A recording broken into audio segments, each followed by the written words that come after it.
Okay, hello everybody, and welcome to the flash launch of the November issue of South Florida Poetry Journal, what we like to call SoFloPoJo.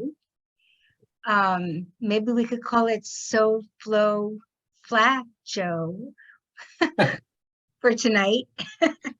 The jokes are not going to get better, by the way. I'm just warning you. This is it. Boom. So we have a very nice lineup tonight. Not all our readers are here, but we'll sort of work with that. And whoever's not here, I'll be reading for them. And I'm very happy to be part of South Florida Poetry Journal. It's a wonderful online journal, and it's about, I think, 5 years old or so, and they started doing the flash section about 2 years ago, and I had been one of the associate poetry editors, and then I was asked to be the flash editor, and I've just been so happy, just so delighted to do that. And I get to read wonderful stuff, help to publish and bring it out into the world. And I couldn't be happier. I think the Flash community is just so amazing. It's really very kind and supportive, and there's always room for more. You always think like, wow, Flash is getting so big, but then you read another writer and they just like knocked your socks off, and you go, yeah, okay, there's room for more. There's always room for more. So it's with that spirit that I offer this reading tonight. And I wanted to start with before there were these online journals, and with the death of, it's not really the death of Twitter. I don't think that's really going to happen, but with the panic over Twitter and many of the and what's going to happen with the online journals and so on, we forget sometimes that at one point, Flash was really only done in print. And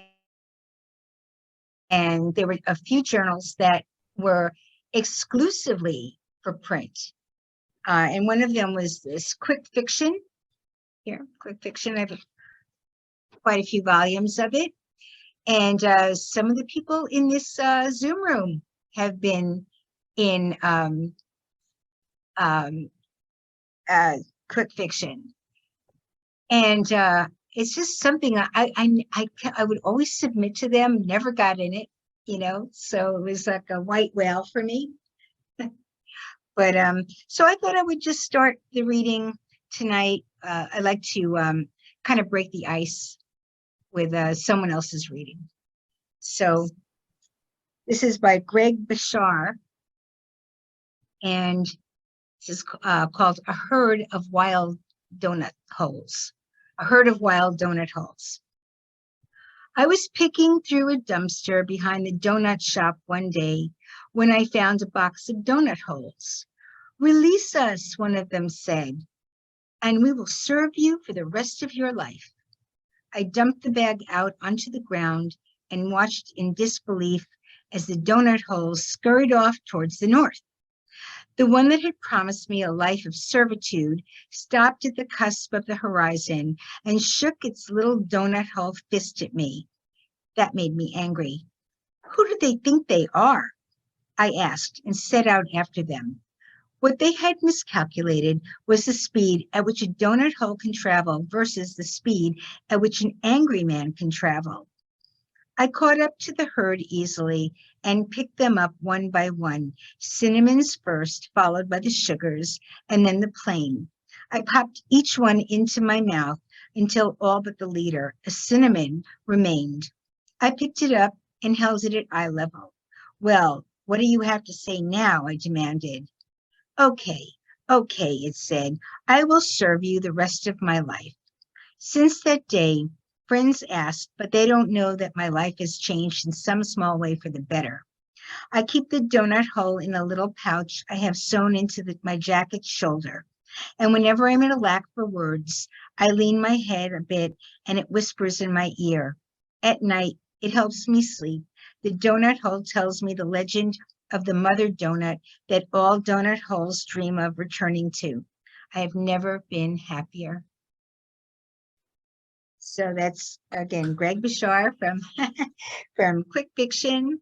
And I like that story because I really like surreal writing myself. It's just something I'm always attracted to. I like to write surreal myself, and it's kind of fun. And, you know, maybe give some human qualities to, like, you know, a donut hole. So anyway, I thought that was kind of a fun story to start off with. So as for our reading, I don't think Meg is here yet. I don't see her.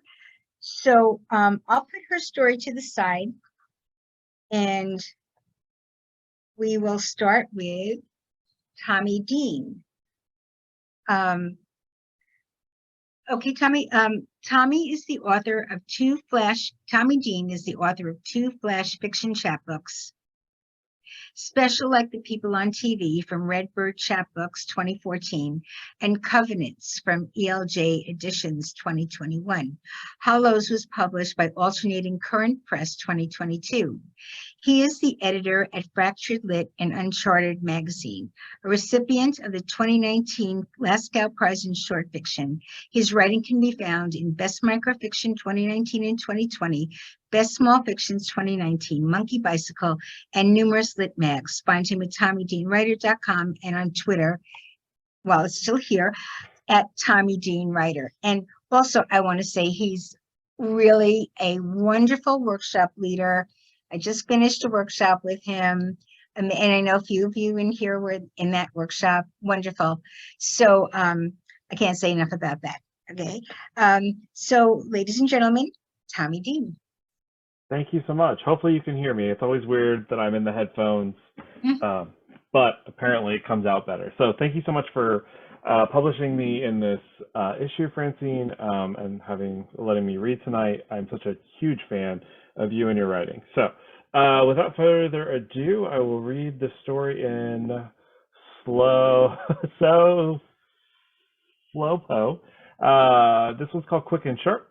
I've never read it before, so here we go.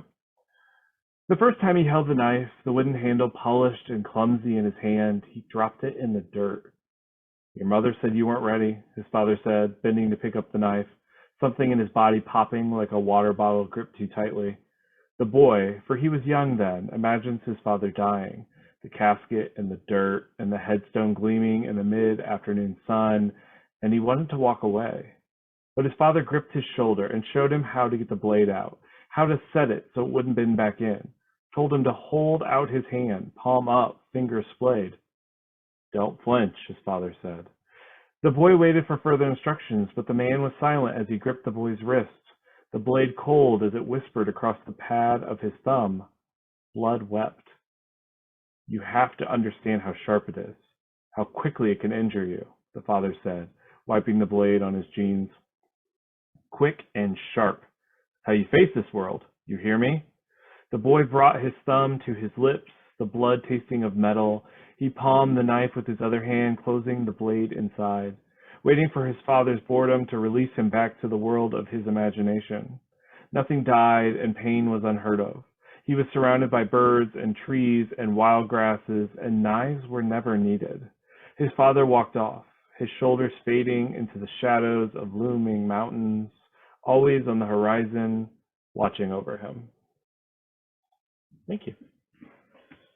And then I think we have time for one more. And I was going to read something that was based on something Meg Pokrass had written, but I don't think she's here. So I'm just going to read here because Dan Crawley inspired me. Said he liked the story. So I'm going to read it. Here was published in New World Writing a while ago and was in Best Micro 2020. We all live poorly here. Use mail-in rebates at the hardware store, get drunk at Sammy's on Friday nights, and let our children run around in their underwear through our front yards. They wave flags, swords, and guns, practicing for the coming days when soldier is the only job that comes with benefits. We all live insecurely here, guns unlocked and loaded, resting oily beneath dusty bed ruffles, front doors with deadbolts and chains, evidence of forced entry too cracked to paint over, pharmacy and liquor store heavily gated and watched by paid by the hour security guards, turtled and bulletproof vests. We all live indignantly here, dig up stop signs and hammer them into the walls above our beds, siphon cable from the trailer court terminal, pull out surveyor stakes, force our pets to defecate on imaginary property lines, hoist cars onto jacks in our front drives, license plates conspicuously missing. We all live rashly here, spending the last of our paychecks on the VFW fish fry plates, McDonald's Happy Meals, and the spirits of amnesia, vodka, marijuana, and oxy.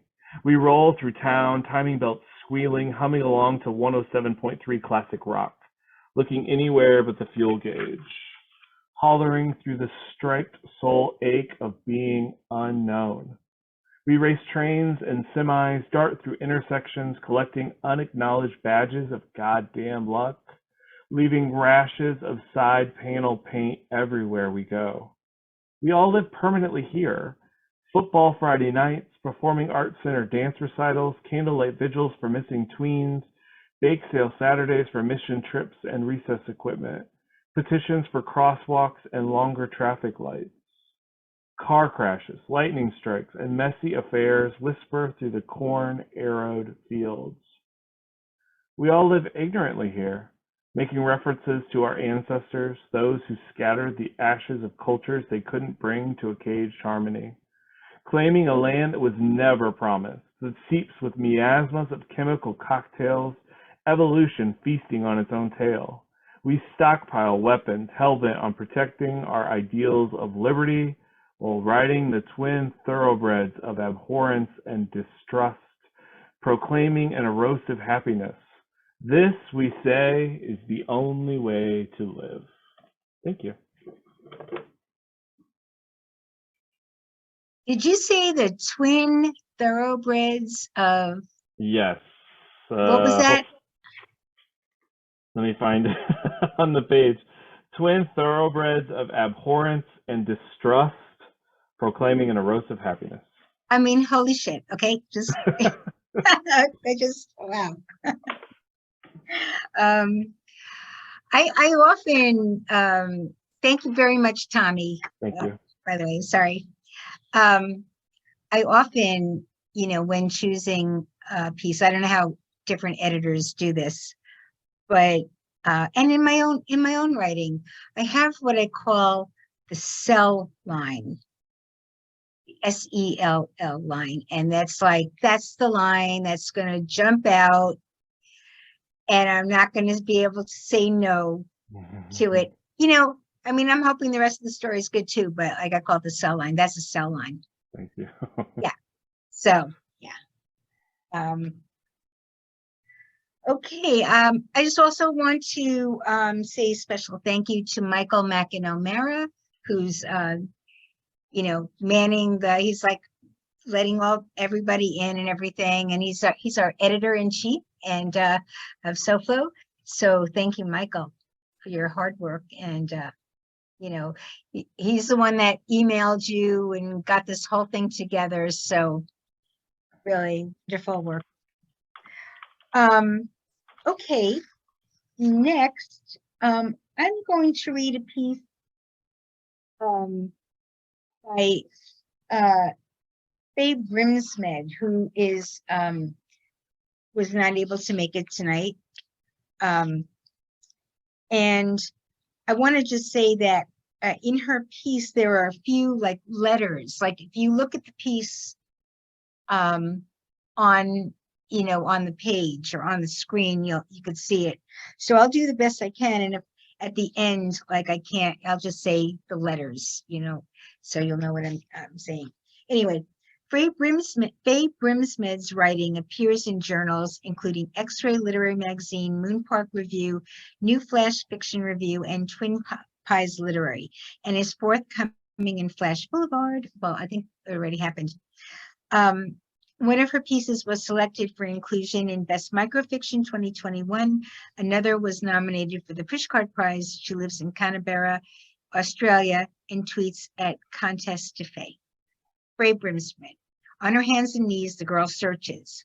She finds the letter IS in red-slicked grass near the hen coop, wipes it clean with her t-shirt, as clean as she can, slips it in the china egg cup she found in the wrecked kitchen. The egg cup had a gold rim, a blue repeating forget-me-not pattern. It's not even chipped, although the kitchen windows blew out and there's a crater where the floor was. The IO is in the plastic baby's bath in the duck pen, swirled between ducklings' paddling feet. She pats it dry with her fingertips, runs her thumb over the hairline thin joining I and O. She searches for hours and finds nothing until she thinks of climbing the roof. From chimney to eaves, it's intact. She props the ladder against it. Wedged beneath a moss-scrawled slate is the B. Patiently, she works it free. It flutters in the wind, nearly blows away when she pries it loose with her nails. She backs down the ladder, cradling the letter between her tongue and upper teeth, the way a bird carries a morsel for its young. Two more, she thinks, clasping the egg cup. She knows she's not alone. All over her country, people are searching for letters, trying to put them back in the right order, resurrect all the lost names. She crawls between the cow stalls and the barn, shakes the cherry tree, crouches over the dog, snatches his bone. Clamped to its underside is the O. She doesn't scold. He wasn't to know. She has to rub hard to get the drool off. It's dark now. She goes back into the house. It still has the front door, a front hall, an entire front half. As if a giant chalked a line down the middle, stomped the back end. Better to picture that than to replay what happened. Her bedroom's gone. The couch will have to do. Vertebra by vertebra, she inches under, clutching the 4 black symbols at first light. She'll keep searching for the last letter. She falls asleep, imagining places it might be. Dreams of water meadows, a cracked moon, leaking silver. She bellies through wet grass, skates her fingers between dandelion stalks. The missing pie, I guess, hangs by a thread between a luminous puff. In her dreams, she spreads the 5 letters of her mother's name across her palm. There's all the letters, and it means love. And you can see that on the site if you want. If you want to see the part that I left out, it's just that I wasn't sure what to call the letters. So that was Faye Brinsmead. Okay. Next, we will hear from someone who's writing I'm very, very fond of, as I am with all of you, but Brad Rose. Brad Rose is the author of 5 collections of poetry and flash fiction. Pink X-Ray, Detonations, Momentary Turbulence, Word in Edgewise, and No Wait, I Can Explain. 6 times nominated for a Pushcart Prize and 3 times nominated for the Best of the Net anthology. Brad's poetry and fiction have appeared in the Los Angeles Times, the South Florida Poetry Journal, the American Journal of Poetry, New York Quarterly, Puerto del Sol, and other publications. His website is bradrosepoetry.com. Ladies and gentlemen, Brad Rose. Thanks very much, Francine. I'm really, well, it's always fun to read here, and I'm really honored. So thanks for having me. I'm going to read the piece that just appeared in number 27 of SoFloPoJo. It's called Halfway House, and then I want to read 2 other very short pieces as well. Halfway House. Over the weekend, while attending my liar's workshop, I made some new friends. The take-home test was easy, so I was happy to share my answers. But who would have ever guessed I'd have my identity stolen while I was in a witness protection program? Naturally, it's good to have life Life goals. My long-term goal is to one day be hanged alongside a jury of my peers. But now that things are getting halfway back to normal, I like to think I'm one thing when in fact I'm another. A double agent must have monomaniacal purpose, although for a fee I'd be willing to split the difference. Hey, did you hear that my two-timing ex is getting married next week to my best friend's twin brother? Don't you think I should get at least half the credit for that? Half a loaf may be better than none, but when you're born in the Twin Cities, you can never be too sure when enough is enough. Thank goodness it's not leap year, those pagans.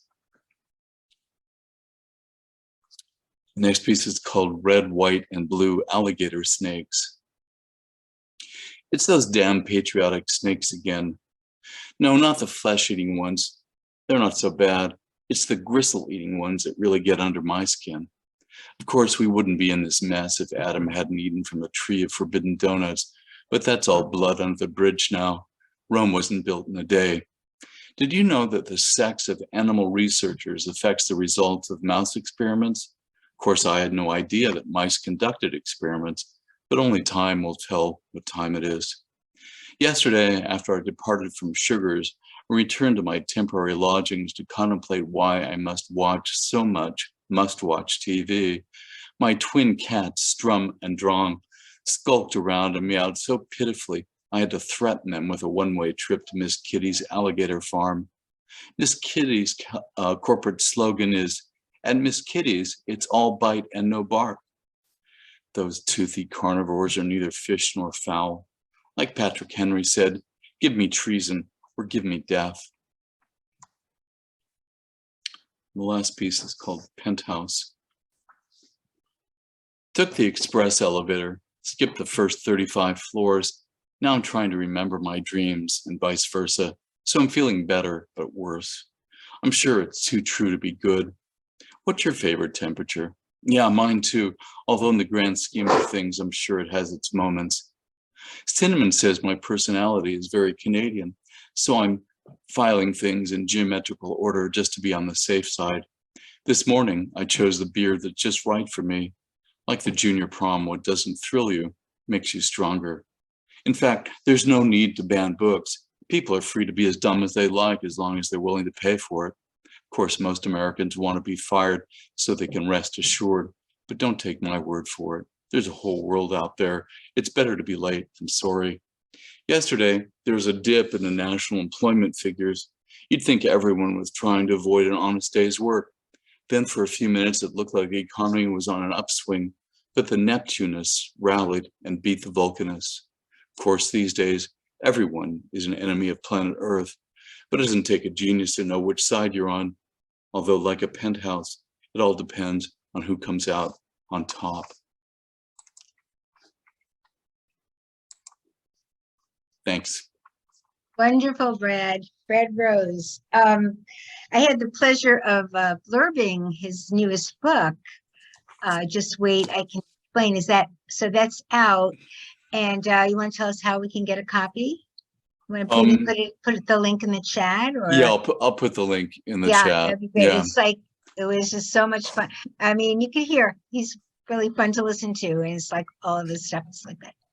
So a lot of fun to listen to, and the rest of you, and even people who are just audience, feel free to put your stuff in the chat. I mean, we have such accomplished writers here, and I'm just so delighted. We have very distinguished readers, but also very distinguished audience members. We have Jane Martin, who's just killer. Jane, be sure to put the link to your many books in the chat.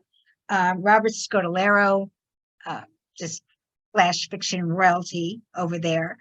And Mary Slechta, editor of Great Weather for Media, very nice journal based here in New York. And Pat Bourne, wonderful writer who's just like, he's just like the nicest retweeter ever. He will find stories before I find them, I'll go, oh, I didn't realize my story was up yet, but Pat shared it. He's really wonderful like that.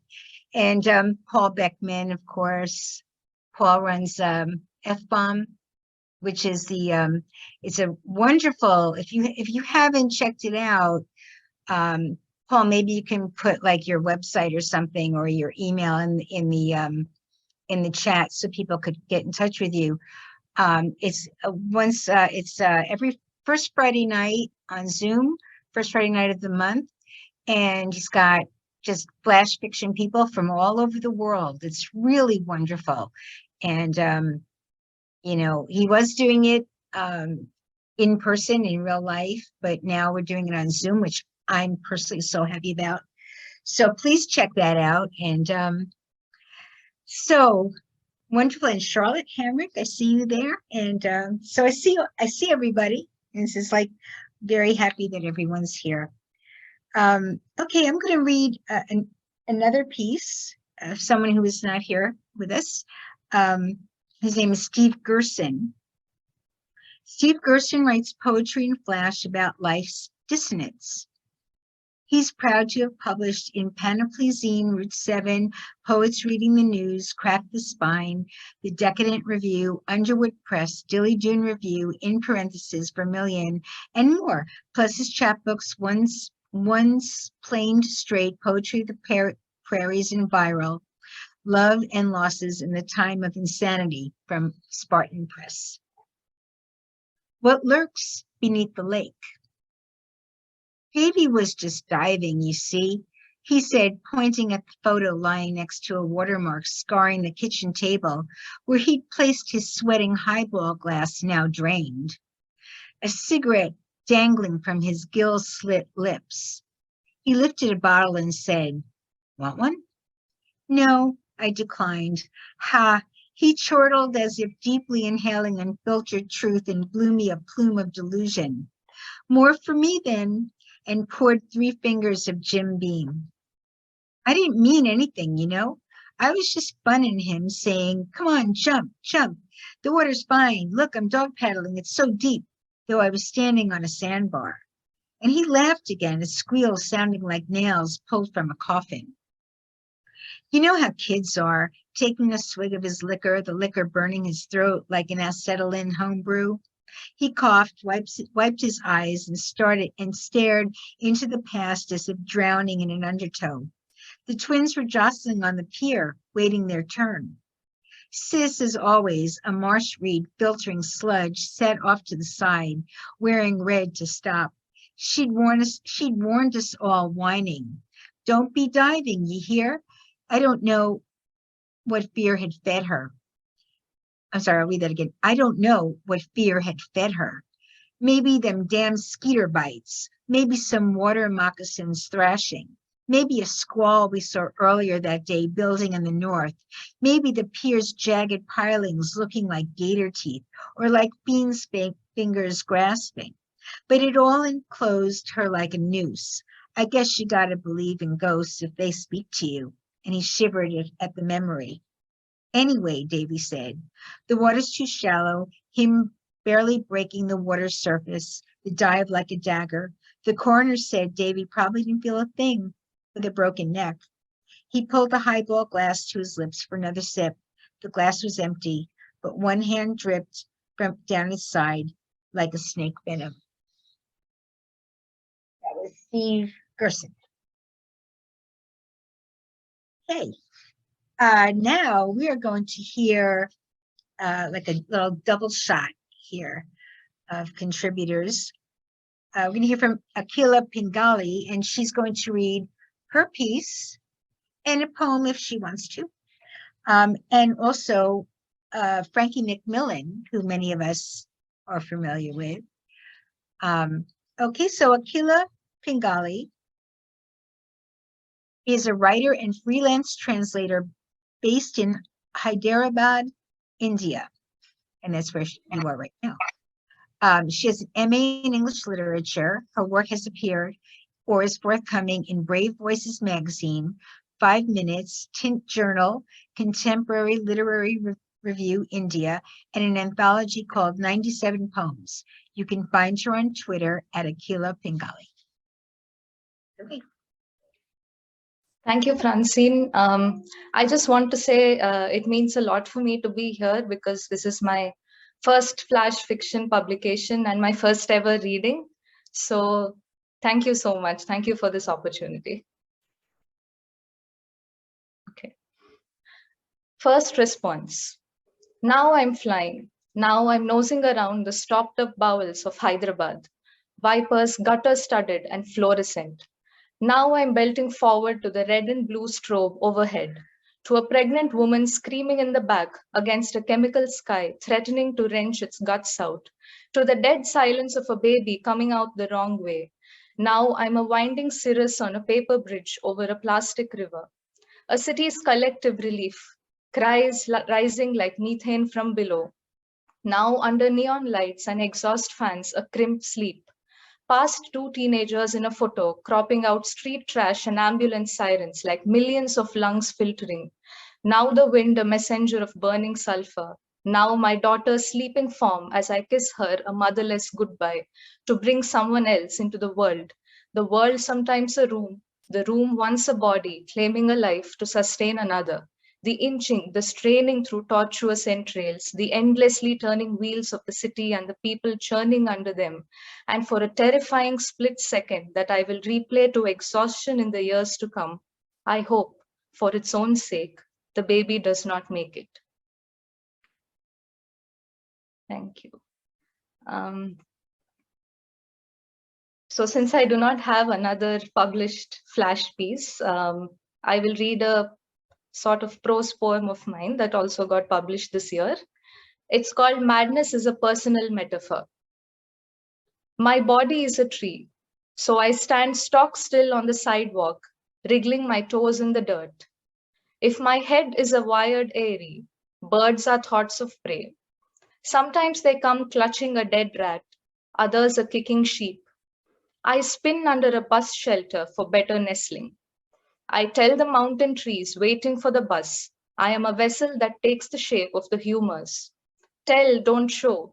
This is my handle and this is my spout.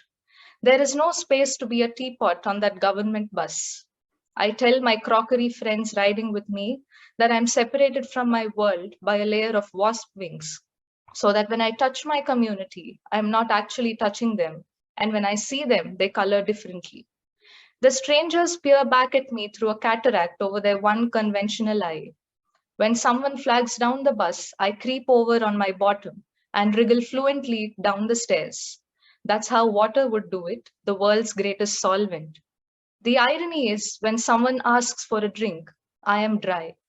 In the kitchen wall above the sink, I'm a promontory of sludge-filled steel. That is why my therapist lies on the couch while I protrude from her vision board. She pushes me to narrate. I gurgle and sputter, spitting out muck on her notebook, where it forms words like water on a duck's back. She tells me that poetry is a personal metaphor. Remember this when we talk of cures. A metaphor untranslated could fail an entire language, and a unanimous language often fails its instances of poetry. When I hold forth on birds for 2 hours nonstop, in my head, we are all just going, I want to live, I want to live. Thank you. I will now read Frankie McMillan's piece. Frankie McMillan is a poet and short fiction writer from Aotearoa, New Zealand. Her latest book, The Wandering Nature of Us Girls, Canterbury University Press, will be launched August 2022. Breaking up a train. 1. I'm taking the baby, Joe says. She's already in his arms, her fluffy hair raised in the night breeze. I reach out, say, you're not going anywhere with her. And Joe raises the baby higher. Watch me, he says, and I say, who wants to watch a train wreck? Joe, I say, grabbing the baby's foot, you're way out of line. And he says, you can put the brake on this thing anytime, sweetheart. And then the baby lunges towards me, cheeks quivering like a limp balloon, and Joe bounces her up and down. Who wants a train ride? Woo. And I run behind, waving to the baby, her face above his shoulder, waving as if it's a game and she's not going to be driven off somewhere. And once, twice, we chug around the yard and the neighbors' outside lights turn on briefly. And Joe, I yell, you're scaring her. But the thing is, the baby starts laughing at the train game. And it's me that's scared, that sees something bad coming down the line, that feels her speeding towards it, and no signal man in sight to save us. 2. Joe says the fireman and his crew bail out just before a collision. 2 trains on the same line heading for each other is a thing you cannot stop. All the crew can do is jump clear from the cab. All they can do when they hit the ground is roll away from the noise, the flying shrapnel, the hiss of steam on twisted metal. Roll, baby, he says, and the 3 of us roll over the carpet, one side of the room to the other. Roll the right way, Joe says, your chin resting on your chest, and no bones get broken. I hug the baby, my nose pressed into her warm scalp. Joe's behind me, his arms tight around my middle, his breath steaming up my hair.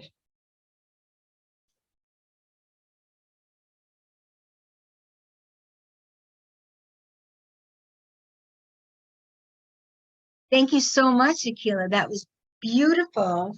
I feel somehow like I've discovered plutonium here, having published your first flash fiction piece. I'm serious. This is just amazing. Like, you're just like such a talent, and I know we're going to be hearing so much more from you. And that prose poem, my God, that was just, you know, you could like, even though everybody was muted, you could hear everybody going, you could hear it. You could see it on their face. I was looking at their faces. So, and thank you for jumping in and reading Frankie's piece. A lot of us know Frankie very well. She's a wonderful, wonderful flash fiction writer, and you did her very proud, very well. And thank you so much. Thank you, coming all the way to us from India, amazing, above and beyond the call. Just I'm wonderful. really happy to be here. Thank you so much. Thank you so much, Akhila. I'm going to just shift the order just a little bit and move Pam Painter up, if that's okay with you, Pam.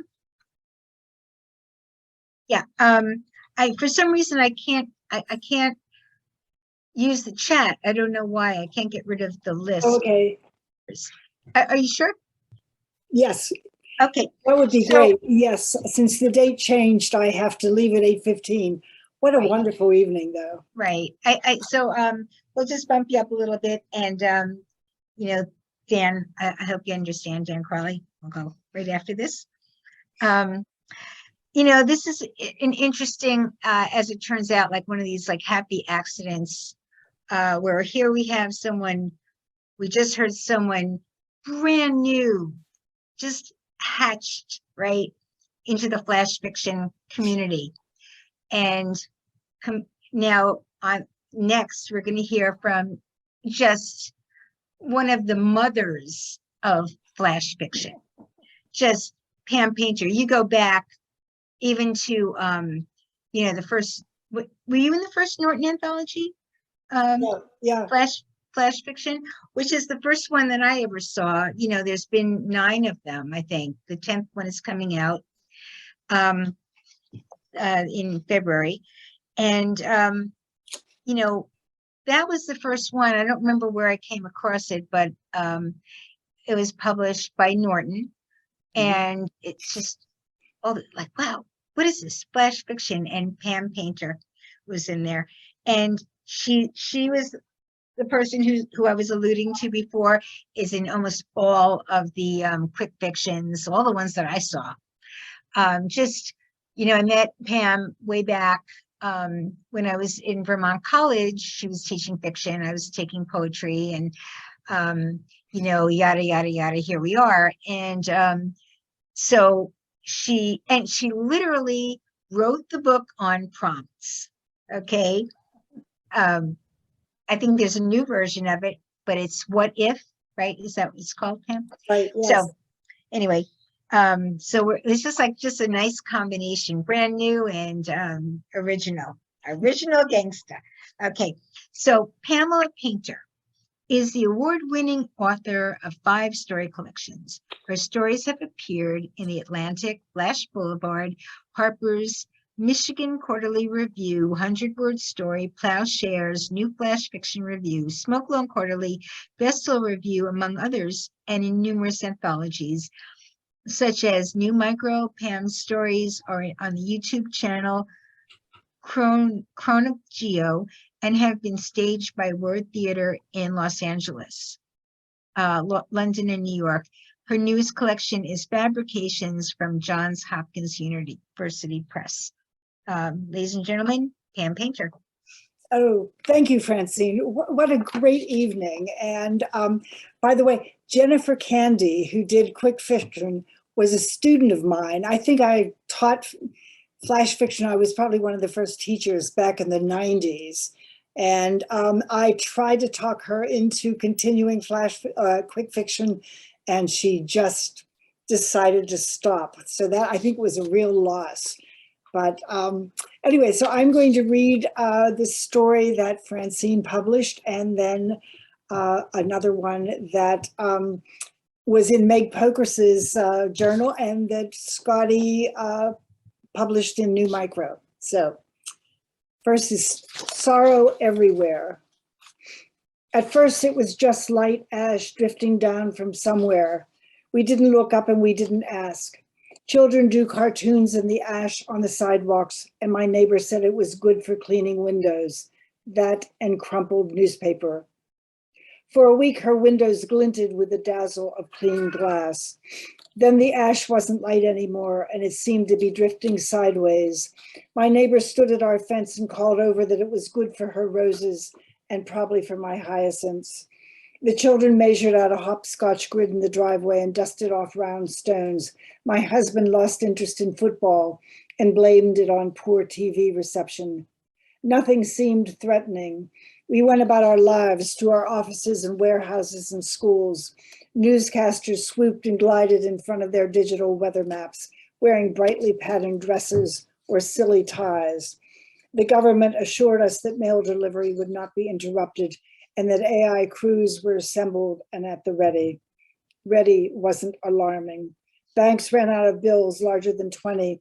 We learned that small skirmishes in countries whose names we never knew came to a standstill, and larger wars in countries we didn't remember slowly ground to a stop. You would think these global developments would bring some degree of celebration, but that didn't assuage our grief. But grief is not quite the right word for what we were feeling. My neighbor said this when she knocked on our door. She has always been helpful. We sit in the kitchen over coffee and later over wine. She said it probably wouldn't last. This sorrow everywhere. And my next story, again, is, thank you, that Scotty published in New Micro and that Meg first published, is called Letting Go.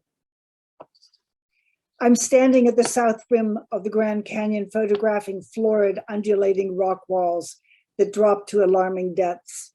But it is almost checkout time at my hotel, and I want to take a tub and use all their emollients, a habit my ex-husband deplored. When a young couple approaches to ask, would I please take their photograph, I want to say I'm not the park photographer. This happens to me everywhere, in the Boston Gardens, along the banks of the Charles. Always a couple in love, like this couple in their multi-pocket hiking shorts and sturdy Clarks. I let my Nikon dangle from the beaded lanyard around my neck and take their fancy smartphone, heeding their instructions. You were always a good listener, my ex once said, but sometimes you have to let things go. I line the couple up in front of the canyon's distant north rim, bronze wall aglow. I wave them to the right a bit. Joined at the hip, they happily sidle right, probably thinking I'm a good photographer. Then I motion for them to step toward me for another photo. Unaccountably, they shuffle 3 steps back and disappear with scrabbling sounds and tiny shrieks, then no sound at all. I whirl around for help, but there is no one in sight. On hands and knees, I peer over the cliff's edge, but it hides the floor below. As if to assure myself that they were once here, I look at their photographs. Against 2 backdrops, there they are, expectant, with squinty smiles against the morning sun, and then a blur. Breathe, I tell myself. I set the phone on a wooden bench for someone to find. It is the only evidence the three of us were here.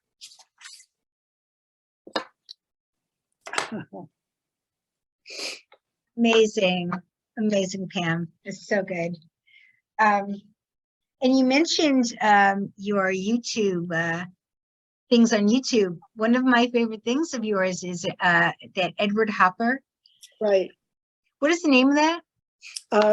Office at Night. Right. So if you went on YouTube and you just Office at Night. Office at Night, and it's on a channel called Chrono Geo. Yeah, it's like it's a great, like Pam's story, and just a visual of the painting. It's wonderful. Thank you so much. Thank you for joining us. An honor, indeed. My pleasure. Okay, now we're going to hear from Dan Crawley. And Dan is the author of Straight Down the Road, Ad Hoc Fiction 2019, which is a wonderful novella in Flash. And The Wind Whirls, Cowboy Jamboree Press, which I think I blurbed, actually. You did. Yeah. His writing appears or is forthcoming in Jellyfish Review, Lost Balloon, JMWW, 5 South, Atticus Review, all my favorites, huh? And elsewhere. He lives in Phoenix, Arizona. Dan Crawley. Wow. Thank you so much for letting me be here. There's so many writers here that I admire. And thank you, Francine, for publishing this story I'm going to read, Composition in South Florida. And thank you, Michael, for putting this together. So I'll read this first one. For all of you who've taught workshops, this should resonate. We sat behind old wooden tables arranged in a square. Furniture dating back to when the university was called State College, the table skirts stenciled with SC. We faced each other. I smiled reassuringly at everyone. There were two agreed upon rules we followed. First, no one declared another's effort a waste of time. Second, no one used the word hate. The one who likes to start things off began. A fascinating time filler, he said, all goddamn smirky. A syrupy concoction, succulently sweet at first taste. Nevertheless, at the end of the day, turned sour for those with sensitive palates.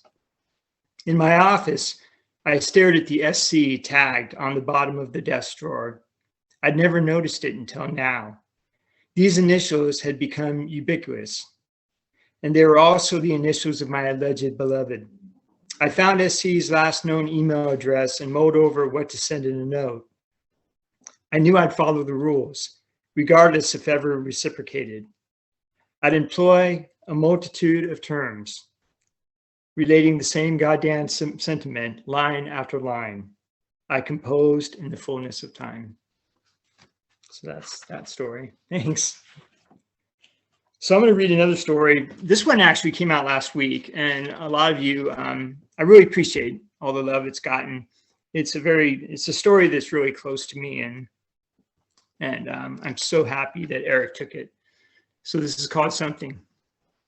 My brother brought his girlfriend home from college. She wore pants like him, and I'd never seen jeans like theirs before. She called them straight legs and 501s. I supposed only those from Colorado, from the mountains and snow, wore 501s.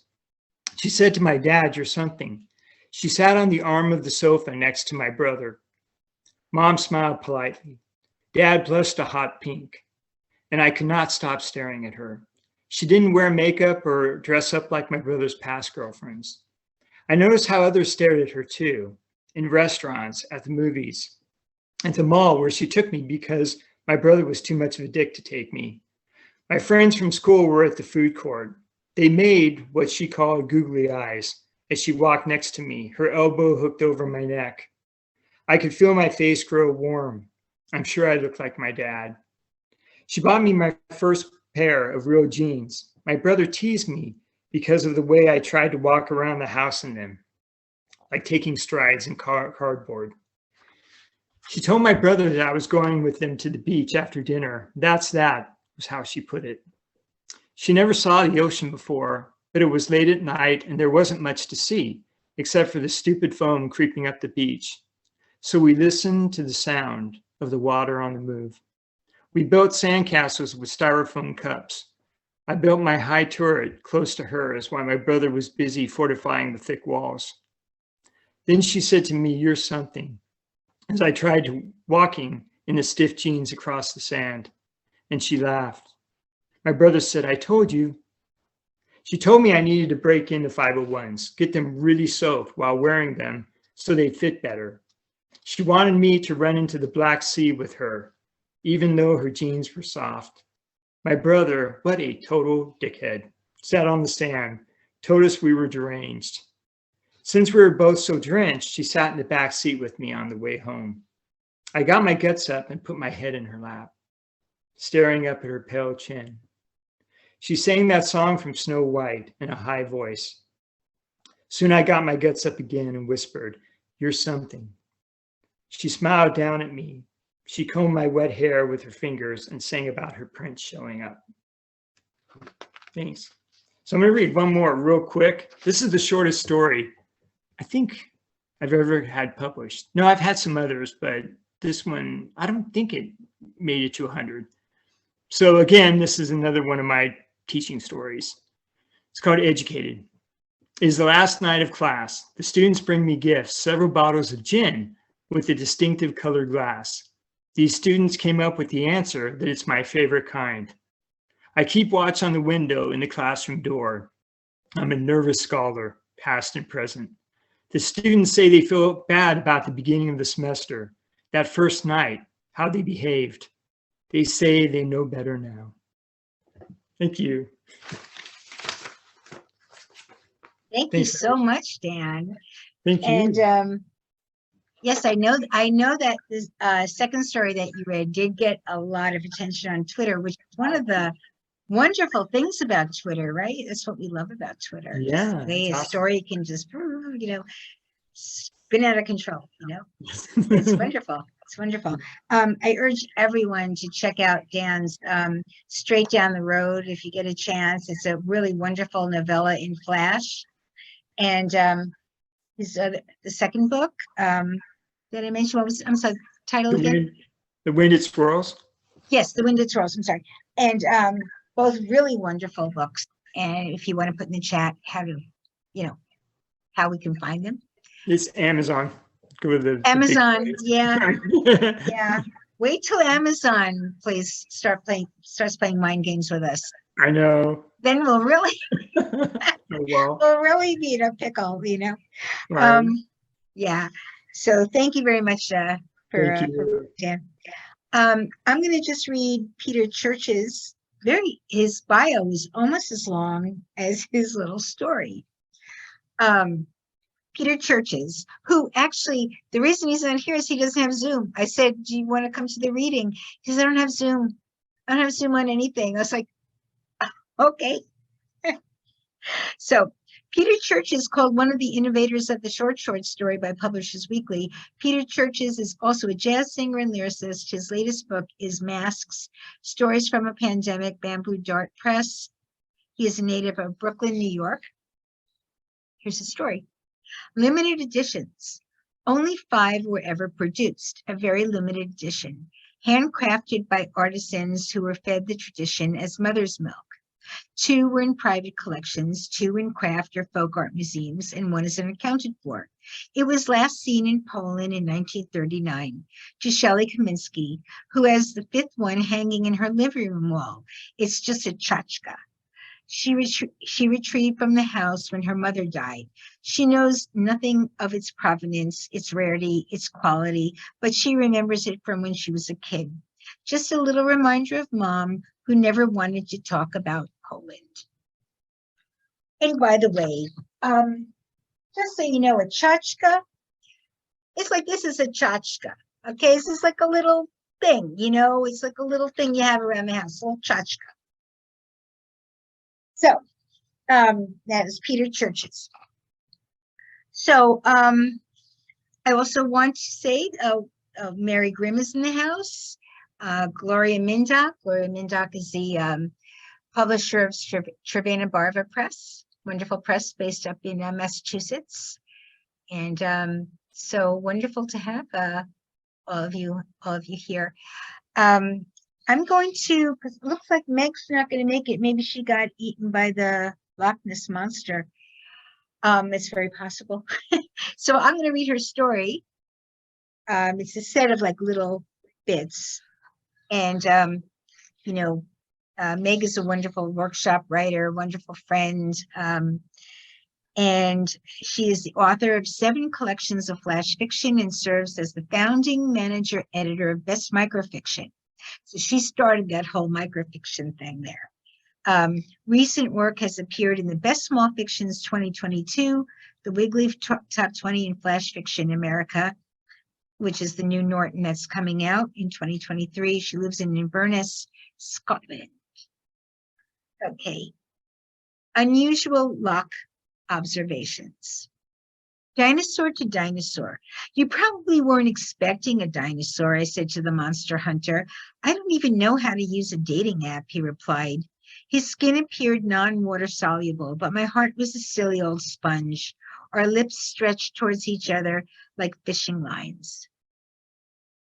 Way up north, I found a mottled old hunter who sort of loved me, who might sort of love me. He was staring up at the loch for some sign that the monster was safe.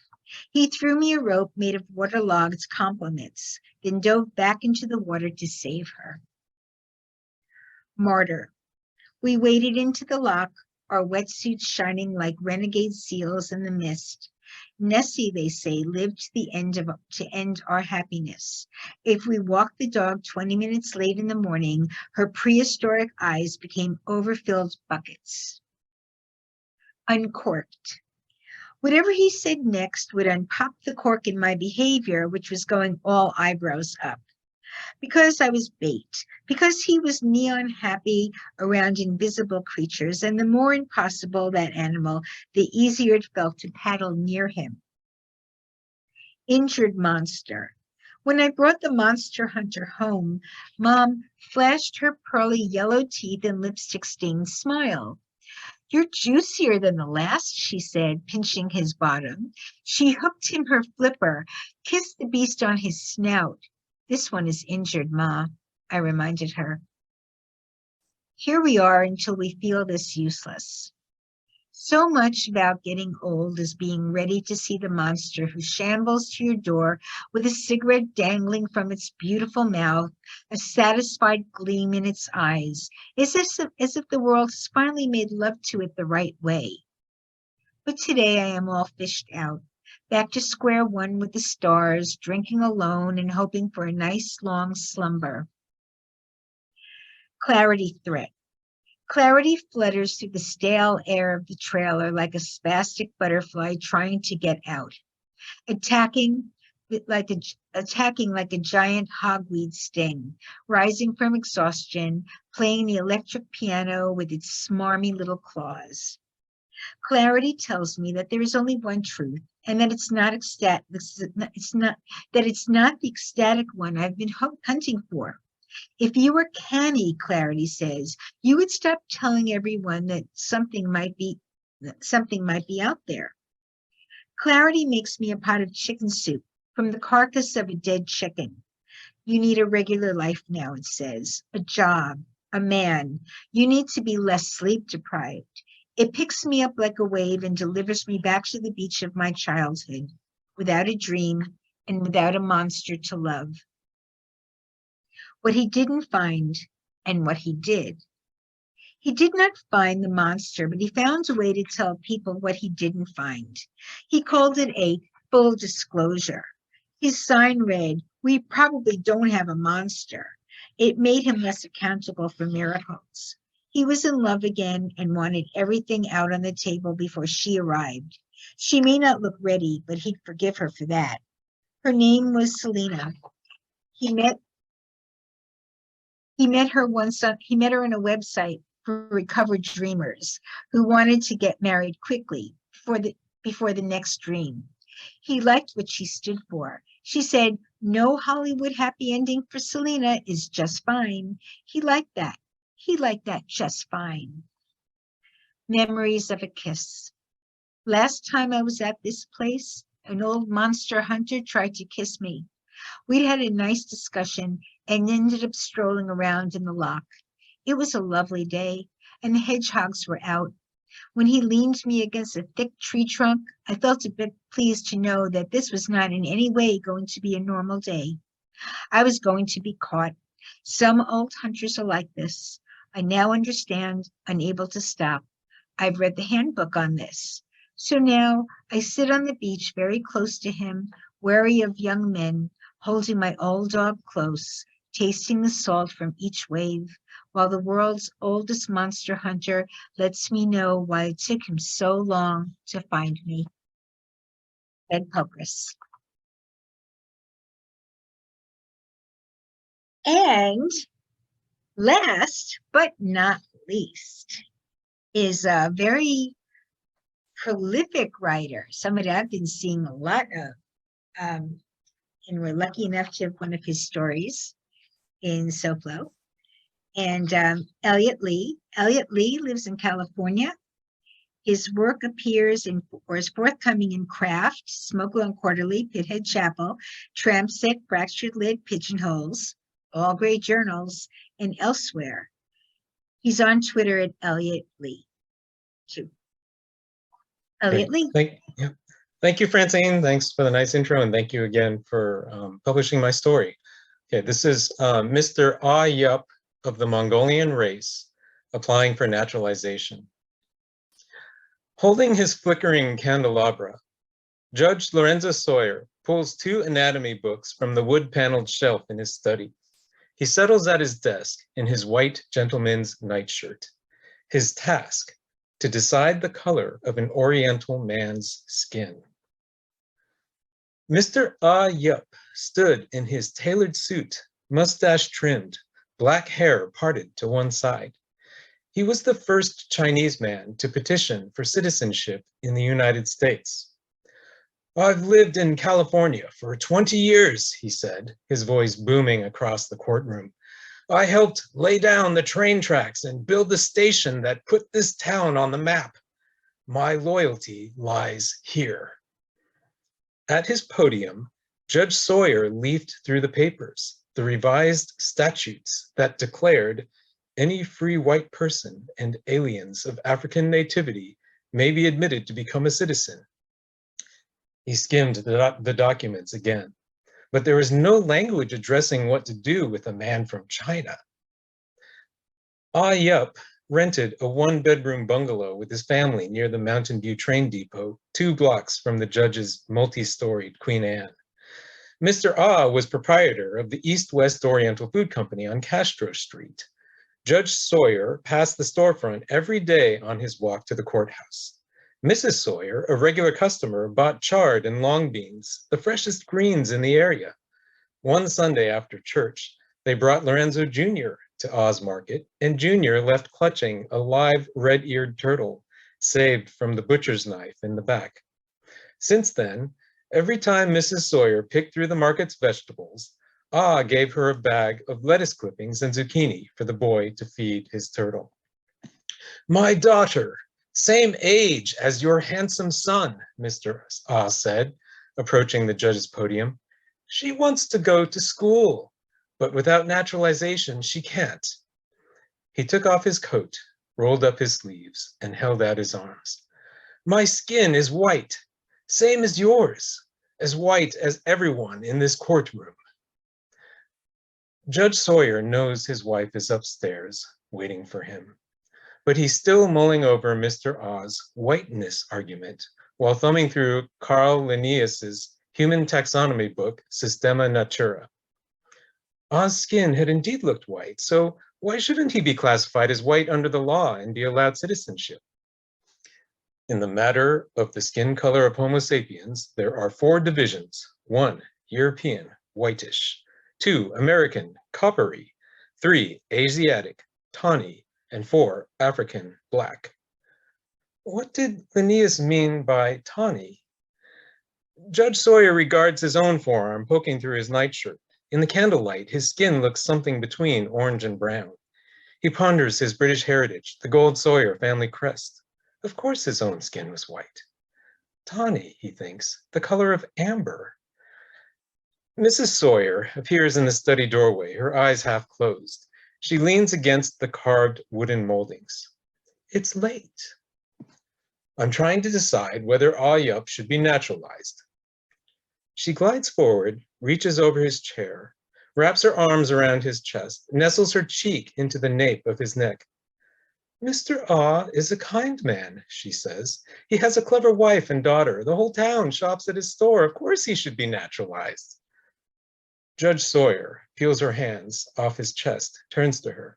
This is about more than just one man, he says. I need to be impartial. My ruling sets a precedent for the whole country.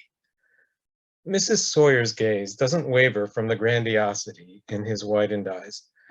My husband apparently cannot be both good man and good judge, she says, backing away toward the door, which makes him neither. Alone again in the dim light, he sighs. He opens the book On the Natural Variety of Mankind by the anatomist Johann Blumenbach. Mongolian variety, color yellow, hair black, stiff, straight, and scanty, head almost square, face broad, at the same time flat and depressed, the parts therefore less distinct, as if it were running into one another. He snaps the book shut. Yellow, Judge Sawyer concludes. Mr. Ah and his family are not entitled to naturalization because they're not white, they're yellow. He envisions what Ah's reaction will be tomorrow. He hopes for restrained indignation. He's expecting rage, books hurled against the courtroom wall, the podium overturned. There will be protests, Mr. Ah leading angry marches down Castro Street. The science is inarguable. Judge Sawyer rises, follows his wife up the stairs, knows she will flinch at his touch. All right, thanks. Thanks. So I have one more story. Please, yes. Yeah, so this is the first flash fiction piece I ever wrote, although at the time I wrote it, I didn't know what flash fiction was or that it existed. So, but at any rate, this got published in Pithead Chapel, and it's called Last Seen Normal. The emergency room doctor asked 75-year-old Gloria Wong when she last saw her husband Normal. As she looked at Lawrence lying on the hospital gurney, his eyes rolled back and tongue hanging out, as he sucked in air at a slow, tortured tempo he no longer consciously controlled. After the doctor showed her the CT scan with the swollen left side of his brain, where all the brain cells died from a massive acute stroke, and she wondered if she should tell the doctor the truth about when she last saw Lawrence Normal, because it was when she snuck out of her room late at night at the Sunrise Senior Living Facility, where she lived on the second floor, so she could go to Lawrence's room in the advanced dementia ward on the fourth floor and give him a blowjob, which he happily received, even though she was not sure he was capable of recognizing who was giving him the blowjob anymore. And immediately after he orgasmed, a big one based on the noises he made, he seemed to fall asleep, but did not awake the next morning. And that's when the nursing home staff called the ambulance, and the EMS technician's eyes widened as he took Lawrence's blood pressure.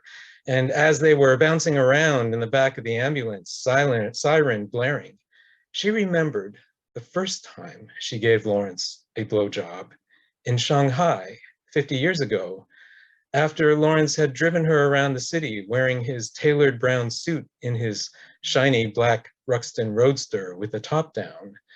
And they walked holding hands along the Huangpu River in front of the marble buildings of the French concessions. And she wondered how she must seem like a gold digger to this young, handsome, self-made man, to whom she would never feel equal, though she felt she could easily match wits with him. And since he had gone to a school run by missionaries, he felt that sex before marriage was wrong, but that certain other things were okay in the eyes of God. So that night, she agreed to do what he asked when she stayed over in his room.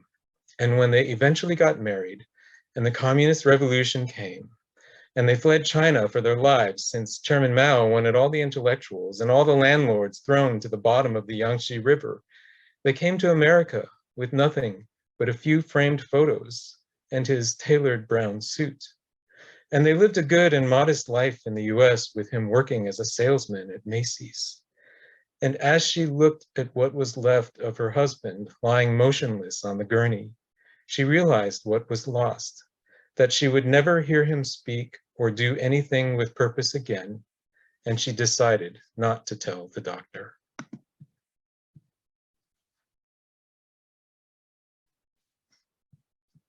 Thanks. That was really very powerful, Eliot. Awesome. Both stories very powerful. Well, there's been quite a reading.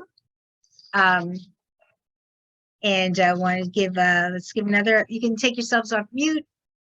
And round of applause for Meg Pokrass, Tommy Dean, Faye Brinsmead, Fred Rose, Steve Gerson, Akhila Pingali, Frankie McMillan, Dan Crawley, Peter Cherches, Pamela Painter, and Eliot Lee. Thank you very much, everybody.